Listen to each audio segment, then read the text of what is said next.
جب محمد رسول اللہ صلی اللہ علیہ وسلم نے اعلان کیا مدینے کی بستی میں انما الخمر والمیسر والانصاب والازلام رجس من عمل الشیطان فاجتنبوہ لعلکم تفلحون۔ اے مسلمانوں، آج کلی طور پر اللہ تعالیٰ نے تمہارے اوپر شراب کو، جوئے کو کلی طور پر تمہارے لیے حرام کر دیا ہے۔ آج کے بعد شراب کا ایک قطرہ اور ایک بوند بھی تم نہیں پی سکتے۔ شراب مختلف مرحلوں میں بند ہوئی۔ شروع میں اللہ کے رسول نے، لوگوں نے بہت کہا بند کر دو، حرام کر دو، آپ نے کہا نہیں، لوگ دل دادا بنے ہیں، کیسے مانیں؟ نہیں۔ کوئی صحابی نماز پڑھا رہے ہیں اور نماز پڑھانے کی حالت میں شراب کے نشے میں اور قرآن کی آیت غلط پڑھ رہے ہیں۔ قُلْ يَا أَيُّهَا الْكَافِرُونَ لَا أَعْبُدُ مَا تَعْبُدُونَ کی جگہ وہ پڑھ رہے ہیں قُلْ يَا أَيُّهَا الْكَافِرُونَ نَحْنُ نَعْبُدُ مَا تَعْبُدُونَ۔ آئے محمد صلی اللہ علیہ وسلم کہہ دو کیا ہے کافروں، لا أعبد ما تعبدون، میں ان دیوی دیوتاؤں کی، خداؤں کی پوجا نہیں کرتا جن کی تم کرتے ہو۔ لیکن وہ صحابی کیا پڑھ رہے ہیں؟ نحن نعبد ما تعبدون، میں بھی ان کی پوجا کرتا ہوں جن کی تم کرتے ہو، ہم بھی ان کی عبادت کرتے ہیں جن کی تم کرتے ہو۔ جب صحابی نے یہ پڑھا، ادھر نماز پڑھا کر فارغ ہوئے، ادھر محمد رسول اللہ پر قرآن کی آیت نازل ہوتی ہے، یا ایھا الذین آمنوا لا تقربوا الصلاۃ وانتم سکارى، اے ایمان والو تم نماز کے قریب مت جاؤ اس وقت جب تم نشے کے اندر ہو، جب تم نشے میں ہو تو نماز نہ پڑھو، حتی تعلموا ما تقولون، اس وقت تک نماز نہ پڑھو جب تک کہ تم اپنے منہ سے جو باتیں بول رہے ہو وہ خود سمجھنے نہ لگو۔ جب تم منہ سے نکلنے والے جملوں کو سمجھ ہی نہیں پا رہے ہو تو نماز کیوں پڑھ رہے ہو؟ اسی لیے تو تم قرآن کی آیتیں غلط پڑھ رہے ہو۔ اس لیے اب شراب پینے کے بعد نماز کے قریب مت جانا، جب نشے میں ہو تو نماز مت پڑھنا، اس لیے کہ تم قرآن کی آیتوں کو بدل دو گے، الٹی سیدھی آیتیں پڑھنے لگو گے۔ حتی تعلموا ما تقولون، اس وقت تک نماز نہ پڑھنا جب تک کہ تم جو چیز بول رہے ہو اس کو سمجھنے نہ لگو، اس کو جاننے نہ لگو۔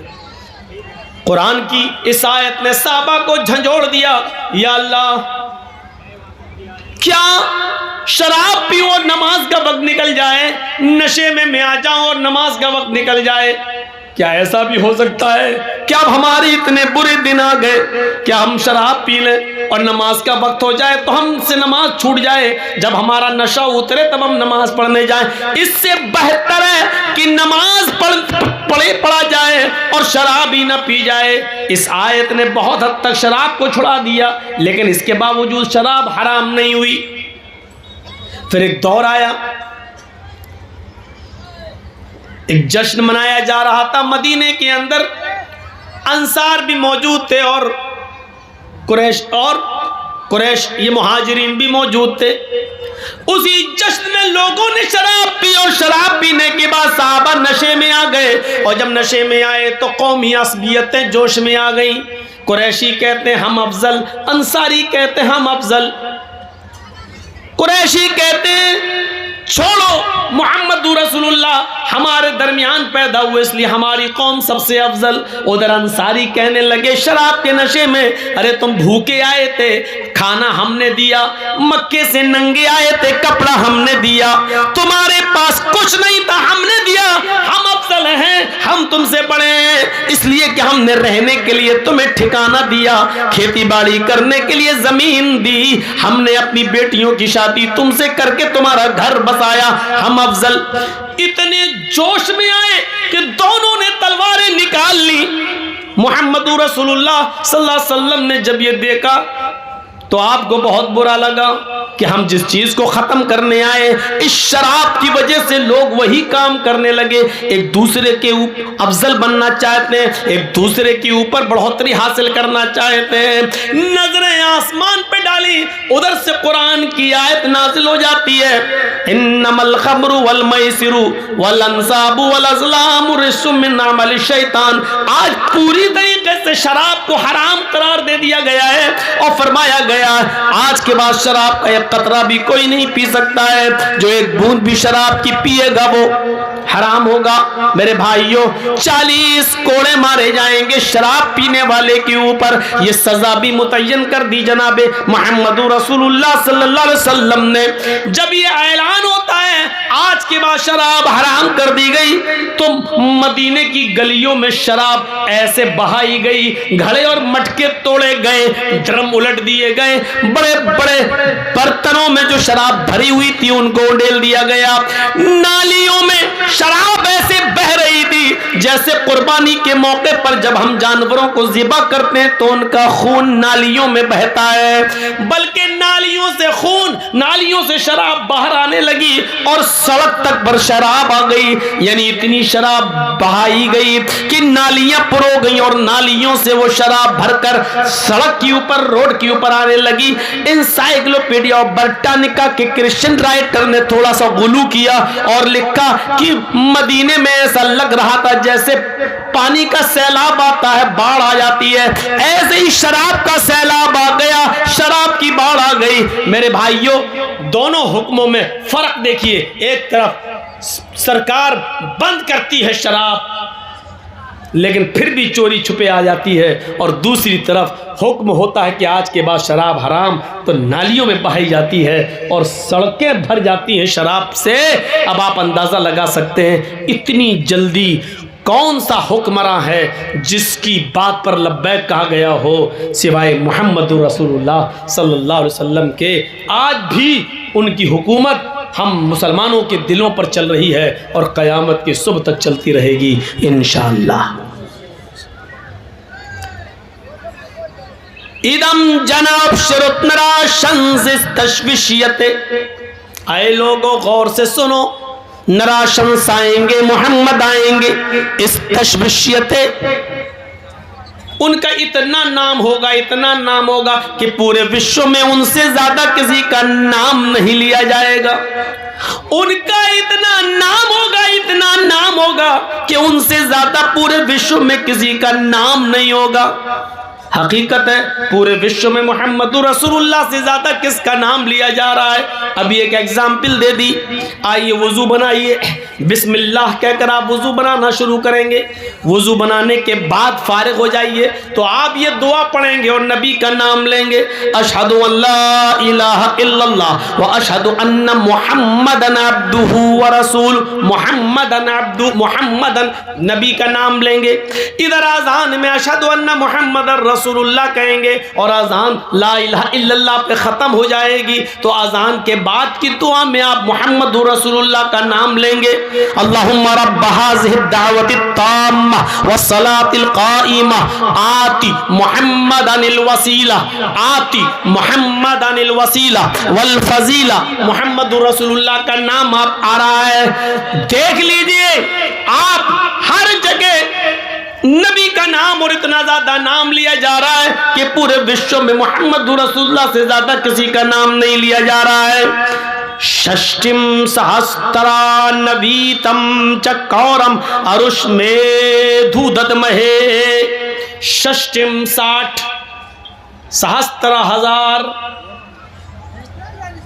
میننگ دیکھیے ایک ایک چیز کی، ششٹم 60، سہسترا 1000، نویتم 90، کورم دشمن، اروش میدو حفاظت کریں گے، رکشا کریں گے اس کی ہم، ششٹم سہسترا نویتم چکورم اروش میدو ددمہے، ہم اس کلکی کی، اس نراشنس کی، اس محمد کی 60,000 90 دشمنوں سے حفاظت کریں گے۔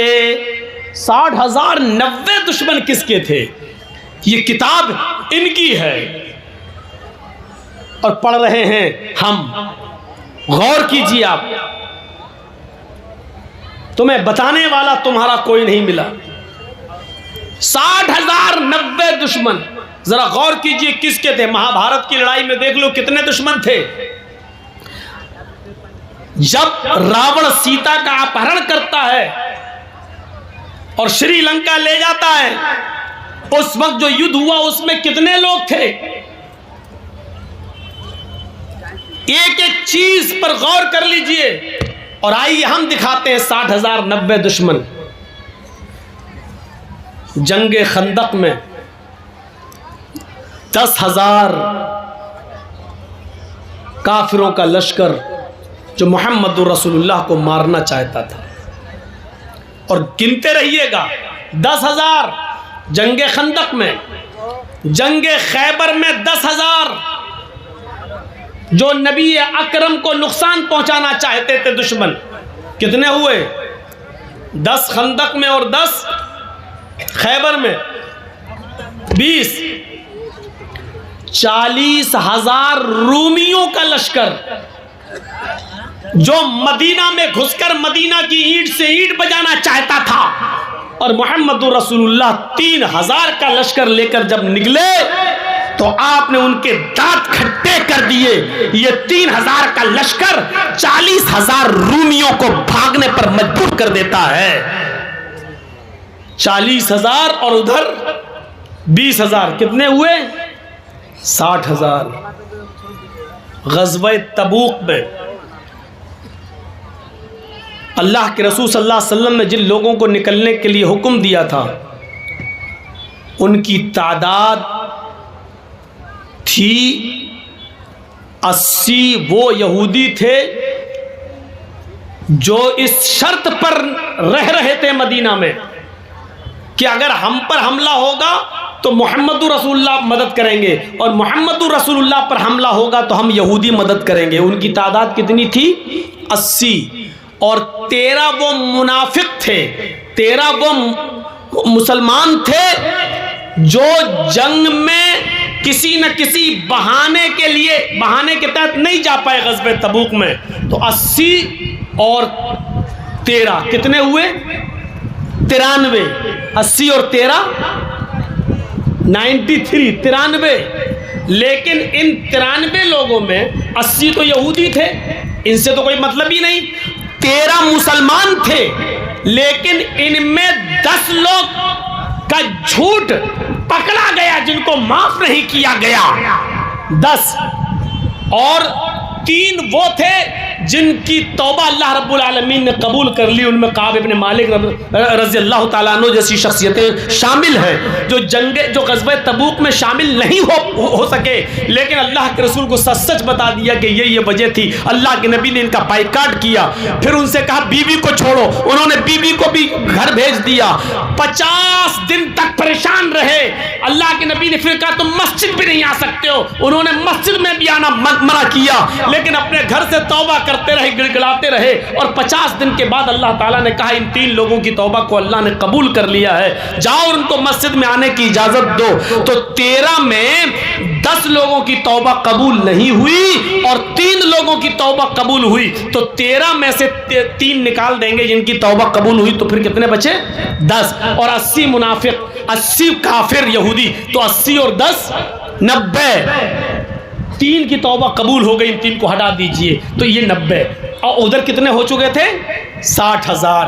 60,090 یہ گنتی جو ویدوں میں بتائی گئی ہے, جو اتھرو وید کے اندر بتائی گئی ہے, یہ گنتی نہ مہابھارت میں فٹ ہوتی ہے نہ کسی اور جنگ میں فٹ ہوتی ہے. یہ گنتی ٹوٹل کے 60,090 شترو, 60,090 دشمن صرف محمد رسول اللہ صلی اللہ علیہ وسلم کے تھے جن سے اللہ رب العالمین نے محمد رسول اللہ کی حفاظت فرمائی. سمجھ میں آ رہا نا؟ اس سے زیادہ اسپشٹ وید کا منتر آپ کو نہیں ملے گا. ششٹم سہسترا نبیتم چکورم اروش میں دھودت مہے. ہم اس کلکی کو, اس نراشنس کو, اس محمد کو, اس انتم مہارشی کو 60,090 شترو سے، دشمنوں سے ہم اس کی حفاظت کریں گے. 60,090 دشمنوں سے ہم اس کی رکشا کریں گے. یہ گنتی کس کی تھی؟ محمد رسول اللہ کی، دشمنوں کی. اور اس کے بعد والا منتر دادش نہیں، ادم جناب شرطنرا شنسستشوشیتے سشٹم سہسترا نویتم چکورم رشمے دودت میں اوسٹرا. یہ دوسرا منتر اتھرو وید کانڈ 20 سوکت نمبر 127 کا منتر نمبر 1 ہو چکا. منتر نمبر 2 اوسٹرا یس پرواہڑو بدھو منتو دیودشا، وہ ریگستان میں اونٹ کی سواری کرے گا. پہلی چیز کس زمان کہاں پیدا ہوگا؟ ریگستان میں. دیکھیے عرب ریگستانی علاقہ ہے، تو آخری نبی کہاں آئے گا؟ ریگستان میں. جس کو اٹھ کے جانا ہو وہ ابھی چلا جائے، بعد میں ہم نہیں جانے دیں گے، چاہے یہیں پیشاب کرنا پڑے. ڈسٹرب مت کریے گا آگے سے اٹھ کے. جس کو جانا ہو ابھی نکل جاؤ. اوسٹرا یس پرواہڑو، وہ ریگستان کے اندر پیدا ہوگا اور اس کی پریہ سواری، اس کی پیاری سواری اونٹنی ہوگی. عرب کے اندر پیاری سواری کیا تھی اس زمانے میں؟ اونٹنی. آج کے زمانے میں ہمارے ہندو بھائی پرتیکشا کر رہے ہیں کہ کل کی اوتار آیا نہیں، آئے گا آئے گا. آج کے زمانے میں لوگ اونٹ پر بیٹھنا ہی پسند نہیں کرتے ہیں. اب تو سائیکل کے بعد موٹر سائیکل، اور موٹر سائیکل کے بعد 4 ویلر، اور 4 ویلر کے بعد اب تو فارچونر کا زمانہ آ چکا ہے. اب تو اسٹینڈرڈ گاڑیاں چل رہی ہیں. اب وہ پیچھے کیا اونٹ والا زمانہ اب لوٹ کر آئے گا؟ نہیں، ریگستانی علاقے میں آئے گا. مروستھل میں ریگستانی علاقے میں نہیں، عرب جزیرت العرب میں پیدا ہوگا اور اس کی پیاری سواری اونٹنی ہوگی. اللہ کے نبی صلی اللہ علیہ وسلم اونٹنی پر سفر کیا کرتے تھے، اونٹنی کی سواری بھی کیا کرتے تھے. آپ نے کھچر کی بھی سواری کی ہے، آپ نے گدھے کی بھی سواری کی ہے، لیکن سب سے زیادہ سواری آپ نے اونٹنی کی ہے. یہاں تک کہ جب آپ نے آخری خطبہ دیا، خطبہ حجۃ الوداع، تو اس موقع پر بھی آپ کے پاس ایک اونٹنی تھی جس کا نام قصوہ تھا. اس قصوہ اونٹنی پر لگام کسی گئی اور اس کے اوپر آپ نے بیٹھ کر 1,44,000 صحابہ کے سامنے خطاب کیا ہے. آپ نے خطبہ دیا ہے، آپ نے 15-20 منٹ کا خطاب کیا ہے حجۃ الوداع کے موقع پر. میرے بھائیوں غور کیجئے، اس وقت بھی آپ اونٹنی کے اوپر سوار تھے اور اسی پر بیٹھ کر آپ نے خطبہ دیا ہے. اسی پر بیٹھ کر 1,44,000 صحابہ کو آپ نے خطاب فرمایا ہے. تو اونٹنی آپ کی پیاری سواری تھی. اوسٹرا یس سے پرواہڑو، وہ ریگستانی علاقے میں اونٹنی کی سواری کرے گا. آپ کی پیاری سواری اونٹنی تھی. بدھو منتو دیودشا، بدھو بہو، یہاں بیوی پتنی کے معنی میں. اس کی پتنیوں کی تعداد سنکھیا ہوگی، اس کی کئی پتنیاں ہوں گی، ان کی سنکھیا ہوگی دیودشا. بدھو منتو دیودشا، دیو مانی 2 اور دشا مانی 10. دیودشا 2 10، 2 + 10 دیودشا. اس کی پتنیوں کی گنتی ہوگی، سنکھیا ہوگی 2 اور 10. کتنی ہو گئی؟ 12. محمد رسول اللہ نے 11 عورتوں سے نکاح کیا تھا. آپ کی زندگی میں آپ کی بیویوں کی تعداد 11 تھی، لیکن مقوقس کے بادشاہ نے 2 لڑکیاں 2 لونڈیاں تحفے میں بھیجی تھی محمد رسول اللہ کو کہ آپ ان کو لے لیجئے. ایک کا نام تھا سیرین اور ایک کا نام تھا ماریا قبطیہ. سیرین کو اللہ کے نبی نے اپنے ایک صحابی حسان ابن ثابت کو دے دیا تھا اور ماریا کو آپ نے بطور لونڈی خود پسند کر لیا اور آپ نے اپنے پاس رکھ لیا. اس لونڈی سے آپ کا ایک بچہ بھی پیدا ہوا جس کا نام تھا ابراہیم، جس کے 18 مہینے ہو جانے کے بعد 1.5 سال کی عمر میں جب ابراہیم کا انتقال ہوا ہے ماریہ قبطیہ کے بطن سے آپ کے پیٹ سے پیدا ہونے والے اس بچے کا، تو اس وقت نبی اکرم کی آنکھوں میں آنسو آ گئے اور آپ نے اپنے بیٹے کے سینے پر ہاتھ رکھ کر روتے ہوئے یہ جملے ادا کیے تھے، ان العین تدمع والقلب يحزن ولا نقول الا ما يرضى ربنا وَإِنَّا بِفِرَاقِكَ لَمَحْزُونُونَ یا ابراہیم، اے ابراہیم تیرے انتقال سے، تیری جدائی سے میری آنکھیں اشکبار ہو گئی ہیں، میری آنکھوں میں آنسو ہیں، وَالْقَلْبَ يَحْزُنُ اور میرا دل غمگین ہے، وَلَا نَقُولُ إِلَّا مَا يَرْضَى رَبُّنَا لیکن ہم ایسے جملے ادا نہیں کریں گے جس سے میرا رب ناراض ہو جائے،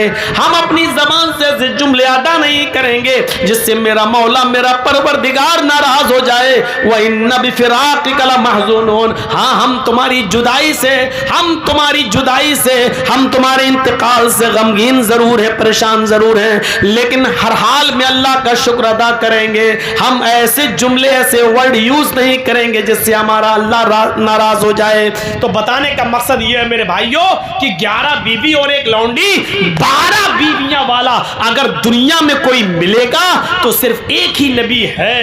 ابراہیم علیہ السلام کی 2 بیوی حاجرہ اور سارہ کا ذکر ملتا ہے، داؤد علیہ السلام کی 1000 بیویوں کا ذکر ملتا ہے، سلیمان علیہ السلام کی 99 بیویوں کا ذکر ملتا ہے، رام چندر جی کی ایک ہی پتنی سیتا کا ذکر ملتا ہے، رام کے پتا راجہ دشرت کی 3 پتنیوں کا ذکر ملتا ہے، عیسیٰ علیہ السلام کی ایک بھی بیوی کا ذکر نہیں ملتا ہے۔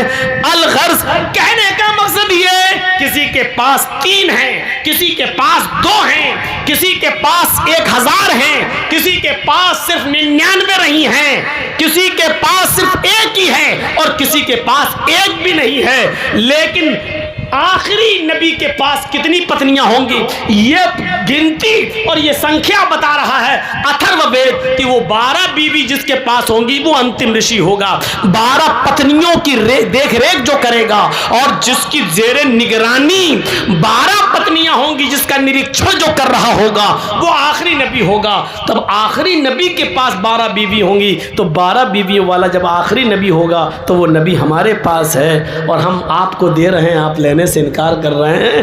12 بیویاں اگر کسی کے پاس تھیں تو وہ ہستی تھی محمد رسول اللہ صلی اللہ علیہ وسلم۔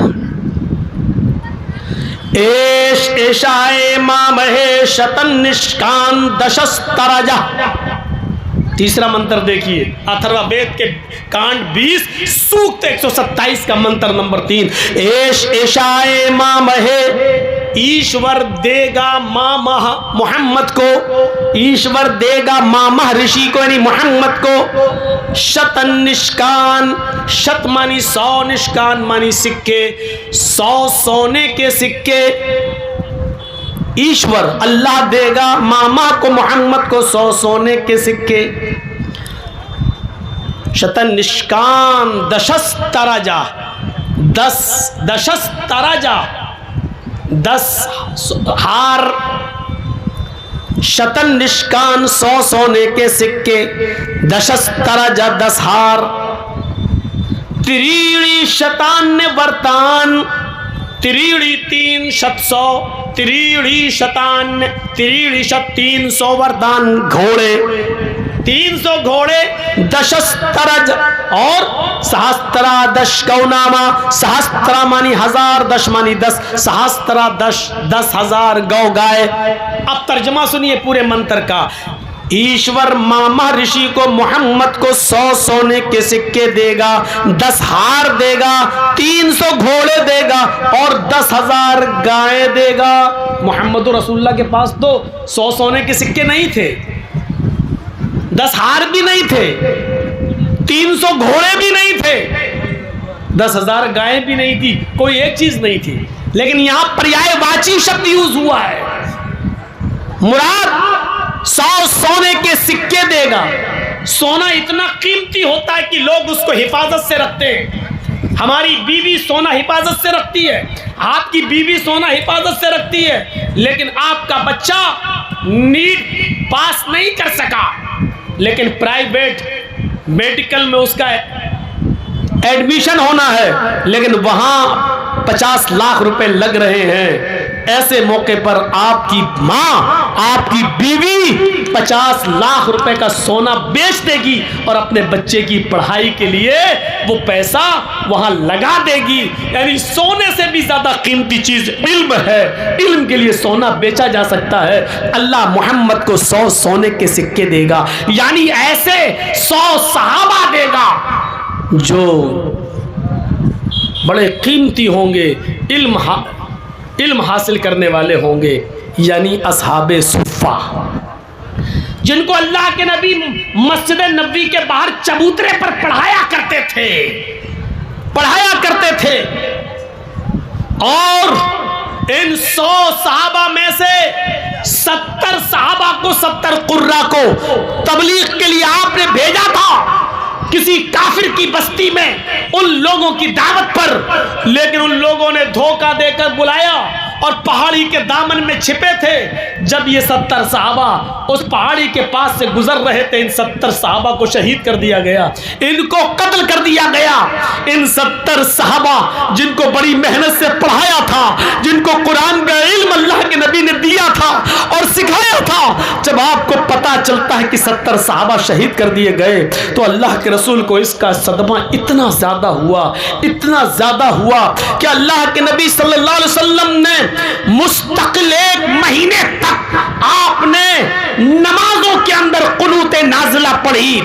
فجر میں بھی، ظہر میں بھی، عصر میں بھی، مغرب میں بھی، عشاء میں بھی، رکوع کے بعد ہاتھ اٹھا کر قنوت نازلہ پڑھی. اور ان 70 صحابہ کو شہید کرنے والے کافروں کے لیے اس میں بد دعائیہ جملے ادا کیے. شتت شملہم، دمر دیارہم، فرق جمعہم جیسے جملے اس قنوت نازلہ میں استعمال کیے گئے کہ اللہ ان کے دلوں میں کدورت پیدا کر دے، ان کے دلوں کو توڑ دے، اللہ ان کو برباد کر دے، اے اللہ ان کو تہس نہس کر دے، اے اللہ ان کی جماعتوں میں تفریق اور افتراق پیدا کر کے ان کو مٹا دے، جنہوں نے ہمارے 70 صحابہ کو مٹایا.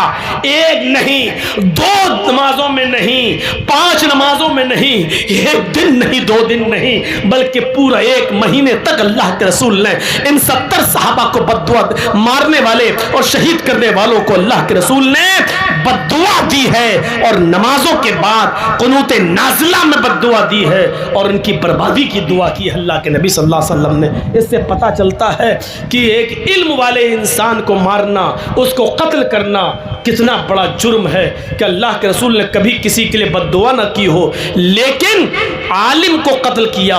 ان 70 صحابہ جو قرہ تھے، جن کا لقب قرہ تھا، جن کو قاری کہا جاتا تھا، جب ان کو قتل کیا گیا تو اللہ کے رسول نے 1 مہینے تک ان کے لیے بددعا کی.